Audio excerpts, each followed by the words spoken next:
ayol va qaynonasini pichoqladi. Kanalimizga obuna bo'ling va bitta like tugmachasini bosib qo'ying. Toshkent viloyatida 25 yoshli erkak ayol va qaynonasini pichoqlab o'ldirdi. Bosh prokuratura matbuot kotibi Xayr Shamsiddinov ma'lum qildi. Bildirilishicha, holat joriy yilning 19-mart kuni soat 20:00larda Chinoz tumani Obihayot mahallasida sodir bo'lgan.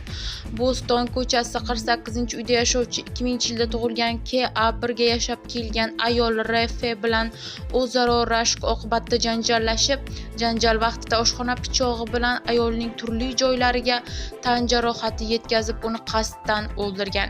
Shuningdek, ushbu janjalni eshitib, qizini ajratish maqsadida kelgan 1978-yilda tug'ilgan qaynonasi Mesheni ham oshxona pichog'i bilan turli joylariga qasddan urib, uni ham o'ldirgan. Mazkur holat yuzasidan Chinoz tumani prokuraturasi tomonidan erkakka nisbatan Jinoyat kodeksining 97-moddasi qasddan odam o'ldirish 2-qismi A.J bandlari bilan jinoyat ishi qo'zg'atilgan. Eslatib o'tamiz, avvalroq Toshkent shahrida mahalla faollari 10 yildan buyon turmush o'rtog'i tomonidan tazyiq va zo'ravonlikka uchrab kelayotgan ayolni eri bilan yarashtirmoqchi bo'lganida ayol eri tomonidan